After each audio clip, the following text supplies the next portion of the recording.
고등학교 시기는 실패 연속이었어요. 다 그냥 포기하고 싶었거든요. 그 이후도 계속 마찬가지였어요. 버틴 겁니다. 그렇게 버티다 보면 또 다른 무대가 열려요. 뭔가를 시도하고 도전하는 건 누구나 할 수 있는 일이에요. 오히려 승승장구하고 그 엘리트 코스를 밟고 그런 사람들은 도전하는 걸 더 두려워할 수 있어요. 20살에게 1년은 되게 큰 거예요. 20분의 1이잖아요. 근데 나중에 40살, 60살이 되면요. 그게 40분의 1, 60분의 1이 돼요. 그 1년이 희석이 돼요.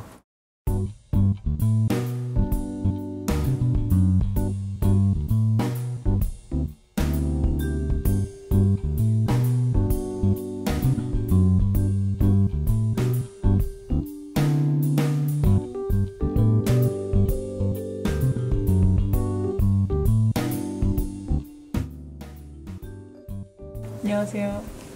고등학생 이혜원입니다.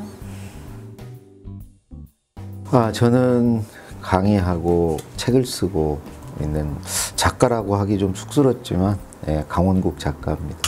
근데 작가가 꿈인 거예요? 뭐가 궁금하세요? 글로 이제 일을 하셨잖아요. 예. 근데 처음에 어떻게 그 여정이 시작됐고 이제 어떻게 돼가고 있는지 좀 궁금해요. 저도 이렇게 글로 밥 먹고 살 줄 중고등학교 때는 상상도 안 했어요. 초등학교 때는 영화 배우가 꿈이었고요. 어디 다니면 잘생겼다고 그래서 영화 배우를 해야 되겠다. 우리 때 초등학교 때는 정말 우리나라 영화가 한참 전성기였어요. 대학에 가서 어렴풋이 그냥 기자를 꿈꿨던 것 같아요. 막연히. 그런데 이제 회사에 취직을 했죠. 대학을 졸업하고. 근데 이제 취직하고 첫 번째 맡겨진 임무가 글을 쓰는 일이었어요. 그 회사가 제일 높은 분이 이제 김우중 회장이라고 계셨거든요. 이제 그분 글을 쓰는 일을 하게 됐고, 그분 글을 썼다고 그래서 또 김대중 대통령 글을 쓰게 됐고, 또 이어서 노무현 대통령 글을 쓰게 됐고. 그러니까 첫 직장에서 그 일을 안 맡았으면 전혀 다른 또 인생을 살았겠죠. 연설문을 딱 보여드렸을 때 많이 혼났다고 들었는데 막 좌절하진 않으셨는지. 무섭죠. 대통령께 혼나면 도망가고 싶고. 근데 대통령이 그늘에서 벗어날 길이 없어요. 도망갈 데가 없는 거예요. 어디 가나 대통령 밑이잖아요. 이 하늘 아래 도망갈 데가 없는 거예요. 내가 내 몸을 피할 데가 없는. 그러니까 막 더 두려운 거예요. 그럴 때 그냥 그렇게 생각했어요. 그 다음날 아침에 되면 리셋이라고 그러죠. 컴퓨터 껐다 켜는 것 같이 저는 리셋을 했어요. 어제 그런 일 다 읽고요. 오늘 새롭게 출발하는 거예요. 다시 시작하는 거예요. 그날 또 혼날 수 있지만 또 그 다음날이 있잖아요. 그냥 늘 그런 마음으로 하루하루 버텼죠. 근데 제가 이제 작가가 되기까지는 너무 길이 멀고 험난한 것 같아요. 왜냐면 지금 대학도 안 나왔고 고등학교 졸업장도 아직 따지 못했고 그래서 길을 잘 헤쳐나갈 수 있을까 그 비법이 궁금합니다. 그런 비법 없고요. 저 같은 경우는 뭐 이렇게 헤쳐나간다기보다는 그냥 잘 견딘 것 같아요. 저도 고등학교 때 자퇴 직전까지도 한 번 갔었고요. 1년 꿇었어요. 고등학교를 4년 다녔어요. 고등학교 올라갈 때 우리 때 입시가 있었는데 그 고등학교 입시도 떨어졌었고요. 고등학교 시기는 정말 험난했고 실패 연속이었어요. 다 그냥 포기하고 싶었거든요. 그 이후도 계속 마찬가지였어요. 버틴 겁니다. 그렇게 버티다 보면 또 다른 무대가 열려요.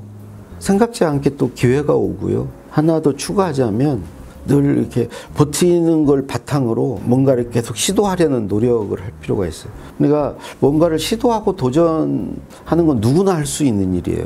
오히려 막 승승장구하고 그 엘리트 코스를 밟고 그런 사람들은 도전하는 걸 더 두려워할 수 있어요. 특히 이제 나이를 먹을수록 더 두려워하게 되죠. 우리 학생같이 젊었을 때는 얼마든지 실패하고 실수해도 만회할 기회, 역전의 기회가 있는 것이고 그런 걸 두려워할 이유가 적은 것이거든요. 하다 보면 이제 꿈꾸는 그 세상이 어느 순간 열릴 거다라고 생각합니다.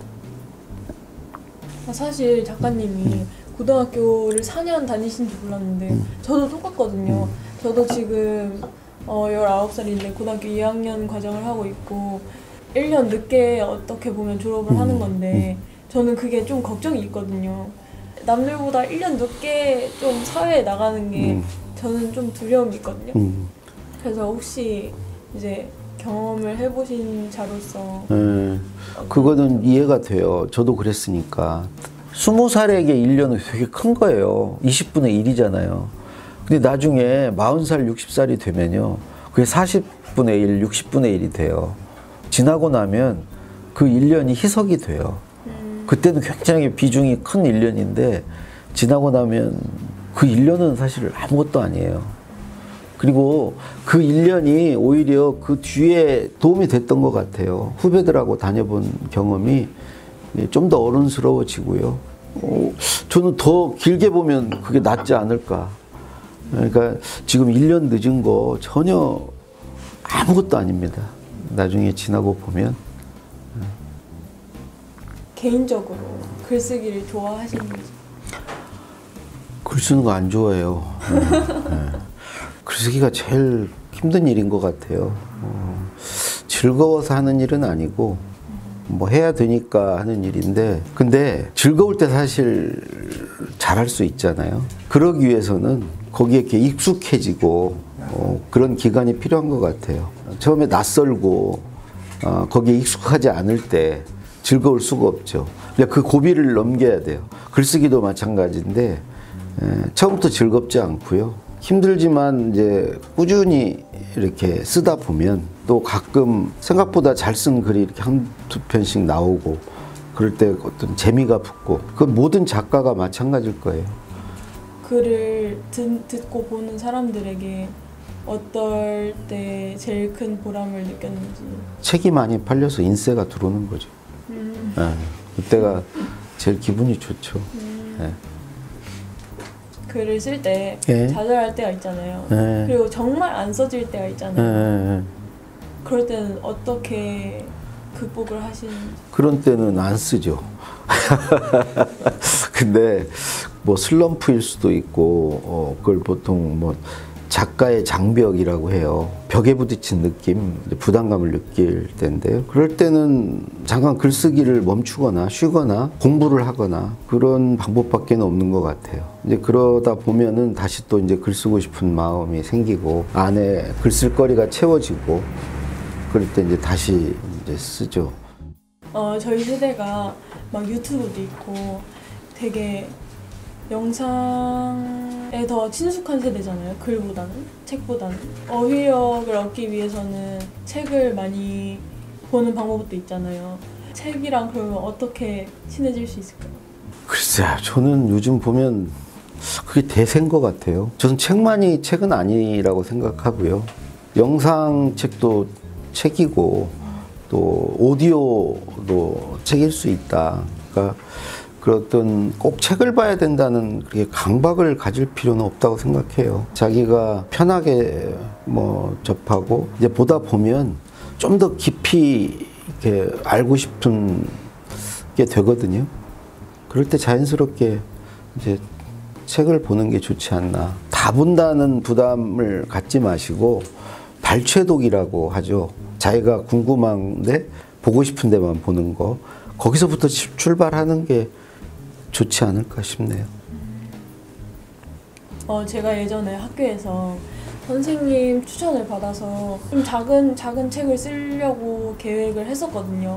근데 제가 계획을 하다가 하지 않은 게 되게 사람들의 피드백을 받는 게 되게 두려웠어요.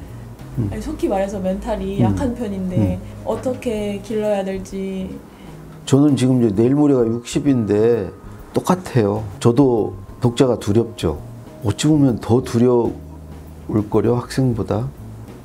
이제 저는 뭐 베스트셀러도 썼고 그렇기 때문에 사람들의 저에 대한 어떤 기대나 이런 것도 높아져 있고 그래서 이 양반들을 실망시키지 않을까? 라는 두려움이 크죠, 오히려. 그래서 저는 간단하게 이렇게 해결해요. 저는 다른 독자는 생각을 안 해요. 저는 독자는 딱 한 명, 저희 이제 제 아내만 생각하죠. 유일한 독자라고 생각하고 아내에게 보여주기 위해서 글을 써요. 그러면 아내는 제 글을 보면 좋다고 그래요. 귀찮으니까. 네. 길게 얘기를 안 해요. 정말 좋아? 그러면 좋아. 그걸로 끝이에요. 그러면 됐다고 생각해요. 그래서 우리 학생이 이제 멘탈이 약하고 그렇다고 했잖아요. 주변에 그런 친구를 한 사람 두면 좋겠다. 친구일 수도 있고, 뭐 엄마일 수도 있고, 뭐 선생님일 수도 있어요. 내가 늘 이렇게 의지하고 또 나를 격려해주는 한 사람의 존재만 있으면 스스로 이렇게 자신감도 생기고 자존감도 높아지고 그럴 수 있죠. 도전하고 이제 실패를 해도 괜찮다라고 다들 말씀하시는데 뭔가 제가 느끼기에는 저희 사회에서는 받아주지 않는 그런 사회같이 느껴지거든요. 그 맞는 얘기예요. 우리 사회가 그야말로 실패에 관대하지 않은 사회예요. 근데 실패에 관대하지 않으면 당연히 우리 젊은이들이 도전하지 않고요. 상상력이 키워지질 않아요. 그러면 상상한 것들은 실패할 확률이 높거든요. 그래서 안주하게 되죠. 그래서 저는 제가 모신 이제 두 대통령, 김대중, 노무현 대통령은 늘 도전했던 분들이에요. 그리고 누구보다 실패를 많이 했던 분들이고, 그래서 김대중 대통령은 그런 얘기 하셨어요. 이거 괴테 얘기인데, 배는 항구에 있을 때 제일 안전하다. 항구에 정박해 있을 때. 그렇지만 그건 배가 아니다. 배는 바다에 떠 있을 때 배고, 파도와 풍랑일 때 배는 전진한다. 풍파는 전진하는 자의 벗이다. 노무현 대통령도 똑같은 얘기를 하셨어요. 시도하고 도전하면 성공 실패 확률이 5대5다. 근데 실패가 두려워서 시도하지 않으면, 도전하지 않으면 100% 실패다. 그게 이제 대통령 자리까지 가게 만든 거 아닙니까? 우리 개개인들이, 특히 젊은이들이 실패를 좀 덜 두려워하고 도전하는 삶을 살아야 되지 않겠는가 그런 생각을 합니다. 오늘 얘기 너무 재밌었고요. 그리고 너무 유익하고 정말 좋았습니다. 네, 오늘 만나서 저도 즐거웠습니다. 예. 다음에 이제 정말 작가가 돼서 꼭 다시 한번 연락 주세요. 네. 그때는 작가 대 작가로 한번 만나서 얘기를 나눠보죠. 예. 반갑습니다.